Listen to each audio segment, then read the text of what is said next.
Good morning सभी विद्यार्थियों का एसएसबी की ऑनलाइन क्लास में स्वागत है। पिछली क्लास में हमने विलयन की सांद्रता मापने की इकाइयों के बारे में पढ़ा था। आज का अपना टॉपिक अगला विलेयता की विलेयता क्या होती है वो देखेंगे। अगला टॉपिक है विलेयता।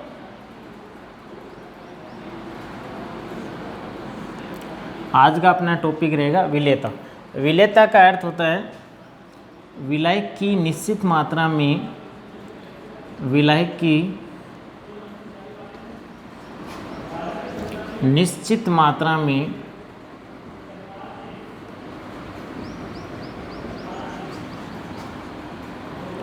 घुले हुए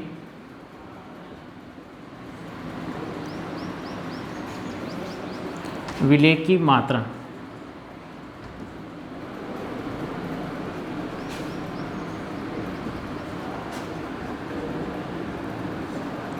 विलायक के निश्चित मात्रा में, कोई टोटल विलायक हमें कितना दिया, निश्चित मात्रा है, उसमें घुली विलेय की मात्रा वो क्या कहलाएगी, विलेयता कहलाएगी।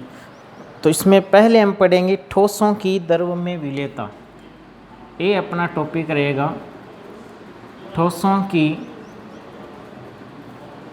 द्रव में विलेयता।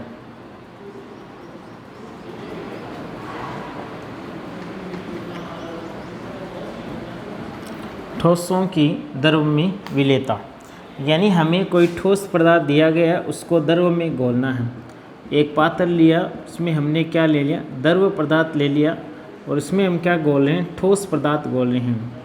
तो वो है ठोसों की द्रव में विलेयता। तो कहने का अर्थ है कि सभी ठोस सभी प्रकार के विलायक में नहीं घुलते। जैसे उदाहरण के लिए बात करें, NaCl है। NaCl है जो पानी में आसानी से घुलता है, लेकिन यदि शर्करा है, मान लो चीनी है, शर्करा ये भी पानी में आसानी से घुल जाएगी, यानी जल में तो घुल जाती है। अगर इनको नेफ्थलीन विलयन में डाला जाए, नेफ्थलीन, तो उसमें ये नहीं घुलती। नेफ्थलीन है, फिनेप्थिलीन है, इन विलयनों में ये नहीं घुलती। तो कहने का अर्थ है प्रत्येक ठोस दिए गए द्रव में नहीं घुलता, किसी निश्चित द्रव में ही घुलता है।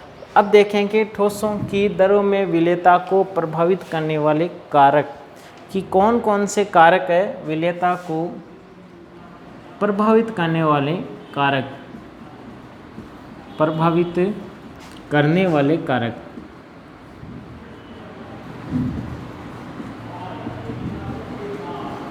कि कौन से कारक है जो ठोसों की द्रव में विलेयता को प्रभावित करते हैं। पहला कारक है, एक है ताप का प्रभाव। नंबर 1 है ताप का प्रभाव। हम क्या कर रहे हैं, कोई ठोस ले रहे हैं, उसको किस में घोलना चाह रहे हैं, द्रव में। अगर ऊष्माक्षेपी अभिक्रिया है, ऊष्माक्षेपी का अर्थ होता है जिसमें ऊष्मा निकलती हो। ऊष्माक्षेपी अभिक्रिया है तो उसमें ताप बढ़ाने पर विलेयता घटती है, विलेयता घटती है। अगर ऊष्माक्षेपी प्रक्रम में जिसमें पहले से ऊष्मा निकल रही है तो विलेयता घटेगी। अगर प्रक्रम ऊष्मा शोषी है, ऊष्मा शोषी जिसमें ऊष्मा का शोषण होता हो, तो विलेयता क्या होगी, बढ़ेगी, विलेयता बढ़ती है।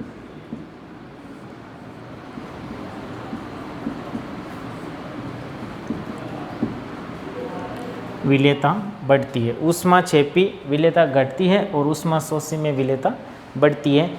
ये नियम है ला सातेलिय का नियम। ला सातेली नियम के अनुसार अगर कोई प्रक्रम ऊष्माक्षेपी होता है तो ताप बढ़ाने पर विलेयता घटती है। अगर प्रक्रम ऊष्मा शोषी होता है तो ताप बढ़ाने पर विलेयता बढ़ती है। अगला देखते हैं दाब का प्रभाव। दाब का प्रभाव, तो अगर हम बात करें ठोसों की द्रव में विलेयता पर, तो दाब का कोई विशिष्ट प्रभाव नहीं पड़ता।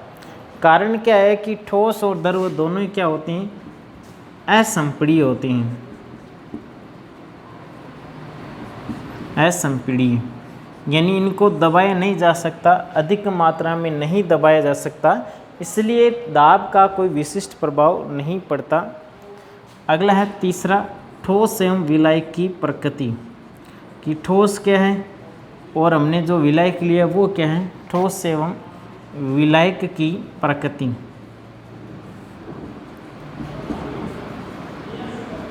ठोस एवं विलायक की प्रकृति, कि ठोस कैसा है और विलायक कैसा है। तो आपको एक like same to like dissolve, यानी समान को घोलता है, समान को घोलता है, ये लाइन आपको ध्यान रखनी है।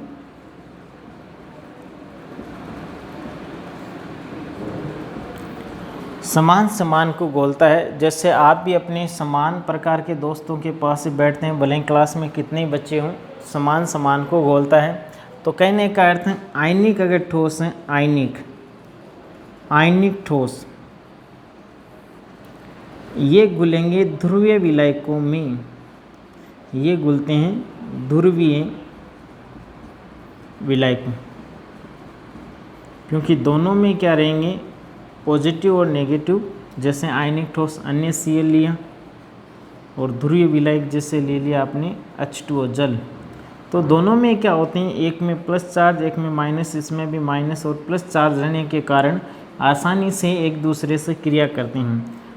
और सहसंयोजक जो यौगिक होते हैं, कोवलेंट जो होते हैं, सहसंयोजक यौगिक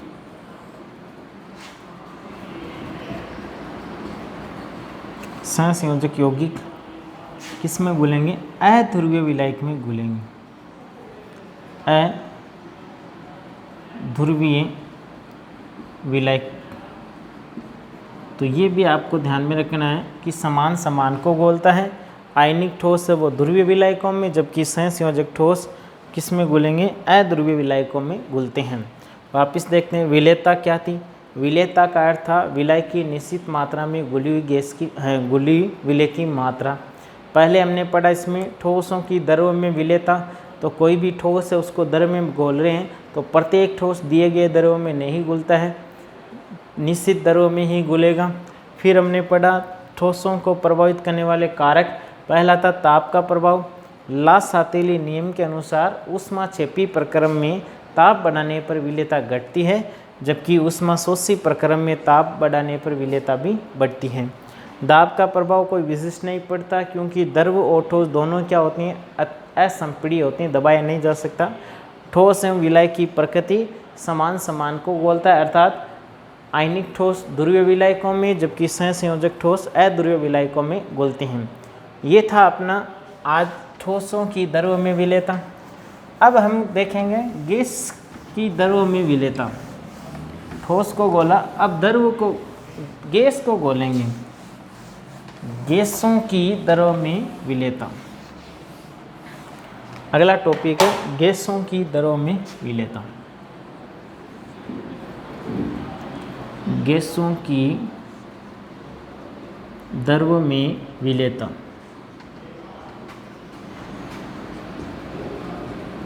विलेयता या विलेयता, गैसों की द्रव में विलेयता। अब क्या करना है, इतनी देर द्रव में ठोस घोल रहे थे, अब द्रव में क्या घोलेंगे, गैस घोलेंगे। तो जो गैस होती है ये निर्भर करती है, इसको घुलनों को हम दर्शाएंगे अवशोषण गुणांक से। अवशोषण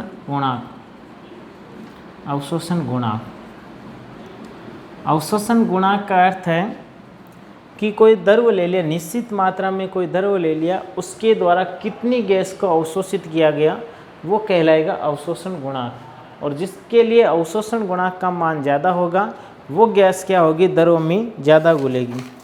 तो ये निर्भर करेगी अवशोषण गुणांक, यह हम इसको अवशोषण गुणांक द्वारा प्रदर्शित करेंगे।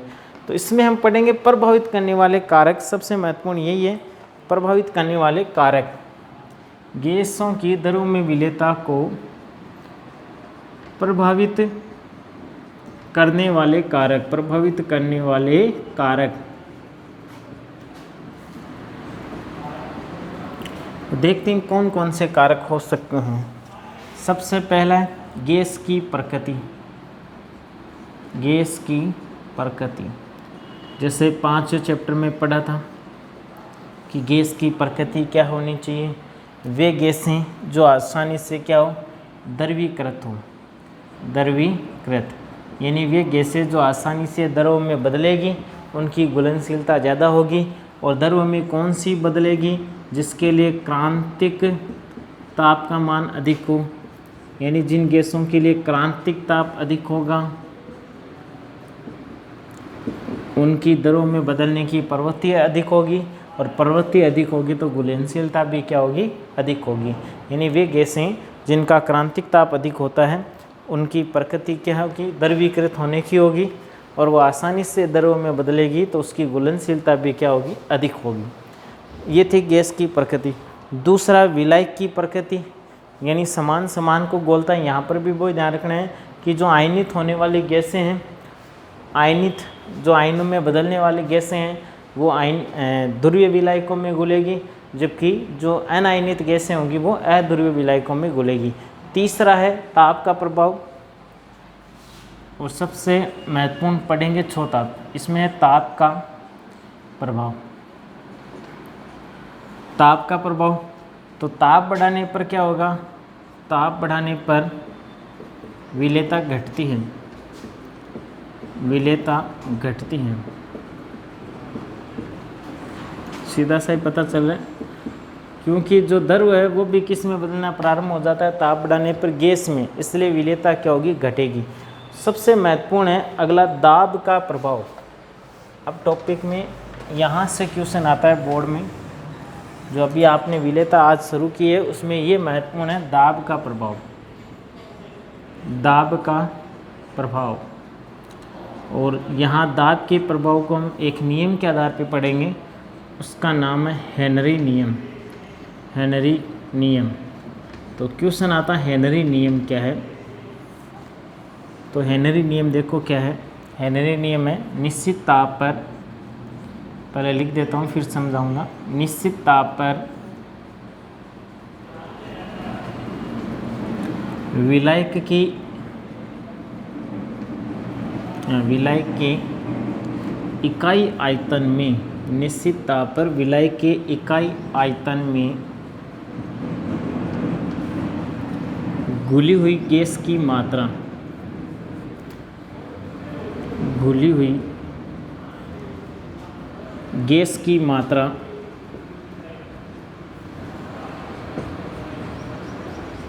घुली हुई गैस की मात्रा साम्य अवस्था पर, साम्य अवस्था पर गैस द्वारा द्रव की सतह पर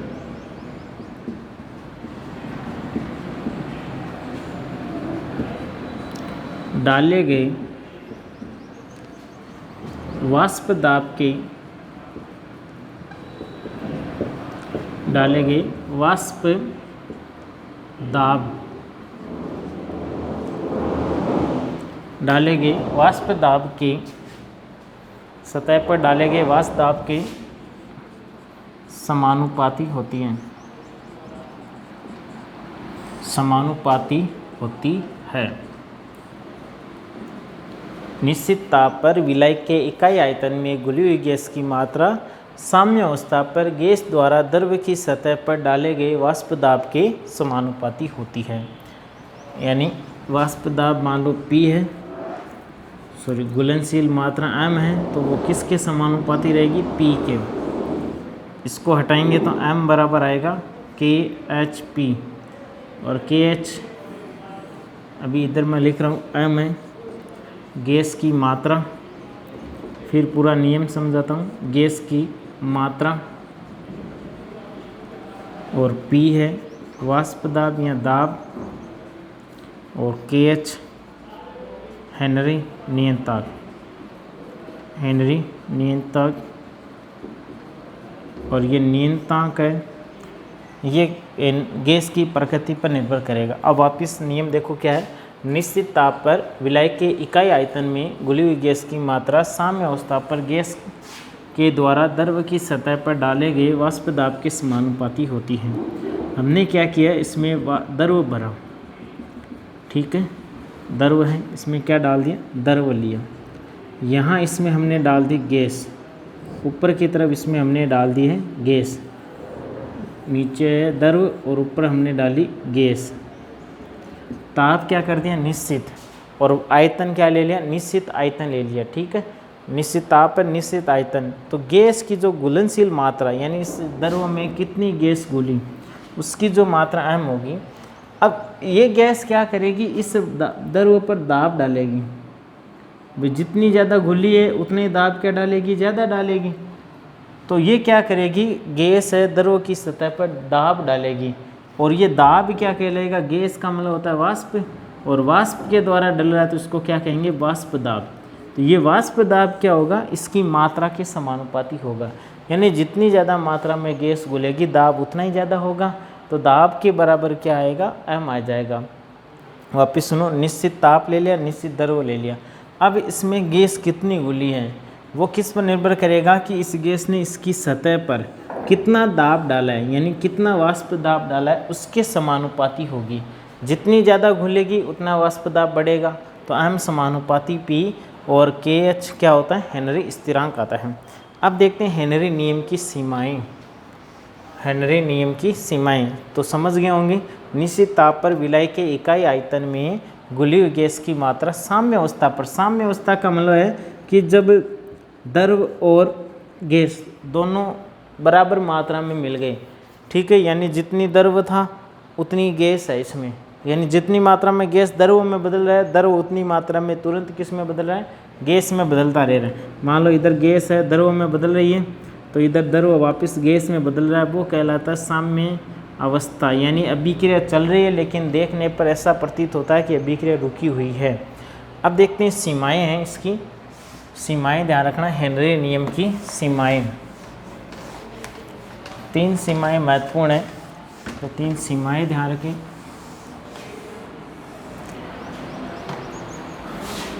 हेनरी नियम की सीमाएं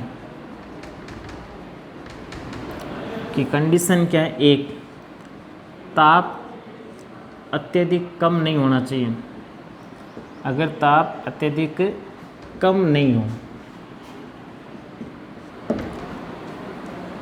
दूसरा है दाब अत्यधिक नहीं होना चाहिए,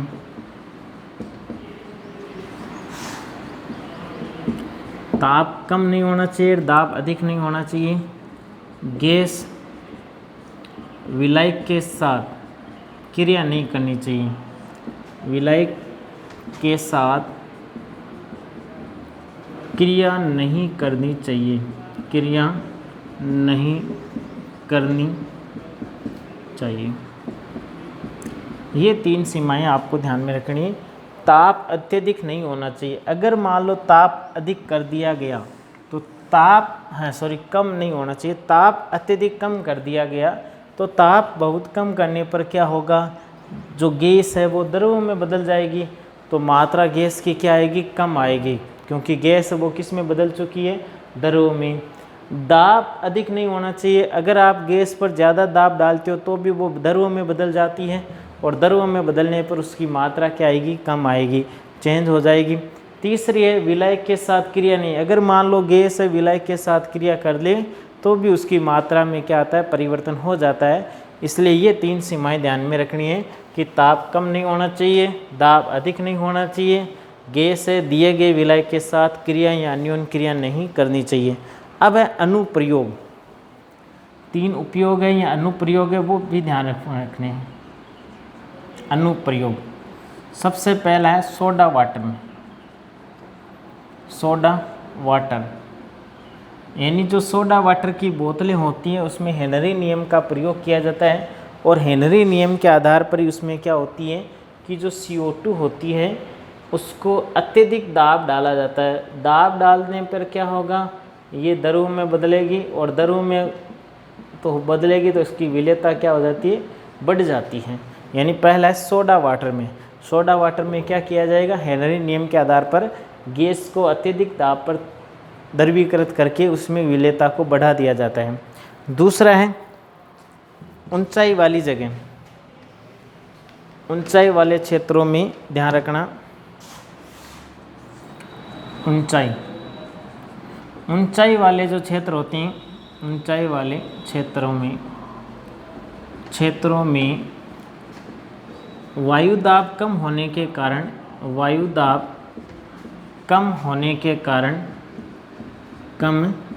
कारण गैसों की विलेयता कम हो जाती है, गैसों की विलेयता कम। यानी जैसे जैसे हम ऊंचाई पे जाएंगे, ऊंचाई पे जाने पर वायु दाब कम, और वायु दाब कम होने के कारण गैस की विलेयता क्या होगी, कम। यानी वहाँ पर जो रहने वाले उनको ऑक्सीजन क्या मिलेगा, कम मिलेगा, ऑक्सीजन शरीर में कम घुलेगा। तो ऑक्सीजन कम घुलने के कारण एक रोग उत्पन्न हो जाता है, या उनके सोचने की जो क्षमता हो जाती है वो कम हो जाती है। तो उस रोग को कहते हैं एनोक्सिया। एनोक्सिया। तो क्वेश्चन आ जाए एनोक्सिया क्या है।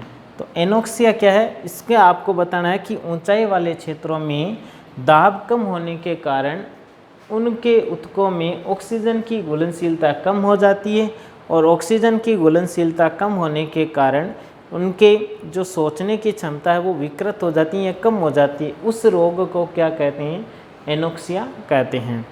ऊंचाई पर जाएंगे दाब कम होगा। इसी प्रकार तीसरा है समुद्र की गहराई में या गहरे समुद्र में। तीसरा इसका उल्टा, गहरे समुद्र की बात करें तो गहरे समुद्र में क्या होता है, दाब क्या हो जाएगा, दाब कम, दाब अधिक, दाब तो लिखना ही है, दाब अधिक। ऊपर जाते हैं तो दाब होता है कम, और नीचे जैसे जैसे समुद्र में जाएंगे दाब क्या होगा, अधिक। और दाब अधिक होने पर विलेयता क्या हो गई, अधिक, गैसें ज़्यादा घुलेगी, विलेयता अधिक। तो विलेयता अधिक होने के कारण ऑक्सीजन के साथ साथ नाइट्रोजन और अन्य गैस भी क्या होगी, शरीर में प्रवेश कर जाएगी। यानी जो गोताखोर होते हैं, गोताखोर का मतलब जो समुद्र में गोते लगाते हैं मछली पकड़ने के लिए वगैरह, तो वो दाब क्या होगा, वहाँ अधिक होगा। दाब अधिक होने के कारण विलेयता अधिक, इसलिए ऑक्सीजन के साथ नाइट्रोजन भी प्रवेश कर जाती है। लेकिन जैसे ही गोताखोर वापस ऊपर आएगा तो दाब क्या हो जाएगा, कम। जैसे जैसे वो ऊपर आएगा तो दाब क्या होता जाएगा, वापस से कम होता जाएगा। तो कम होने के कारण गैस से क्या होगी, बाहर निकलेगी, और बाहर निकलने पर नाइट्रोजन जो होती है शरीर में, या जो अपनी नलिकाएं होती हैं ऑक्सीजन वाली, उनमें क्या होगी, दर्दनाक छिद्र उत्पन्न कर देगी। यानी जैसे जैसे ऊपर आएंगे, ऊपर आने पर दाब क्या होगा, कम। कम होने के कारण गैस की विलेयता कम होगी और गैस से वापस निकलेगी। तो नाइट्रोजन निकलते समय क्या होगी, बुलबुलों के रूप में निकलेगी और शरीर में एक दर्दनाक घटना पैदा कर देगी, उससे कहते हैं बैंड। तो क्वेश्चन आ जाए बैंड क्या है, या बैंड्स क्या है। तो इसमें क्या होता है कि बुलबुले बनते हैं, यानी जो नाइट्रोजन है पहले तो विलेयता बढ़ी, लेकिन जैसे जैसे ऊपर आते हैं तो दाब कम होने पर विलेयता घटेगी, तो नाइट्रोजन क्या करेगी, जो धमनियाँ वगैरह होगी उनमें छिद्र उत्पन्न कर देगी, उनको हम कहेंगे बैंड्स। तो ये था अपना हेनरी का नियम और उसकी सीमाएं और उसका अनुप्रयोग। आगे कल देखेंगे, तब तक के लिए धन्यवाद।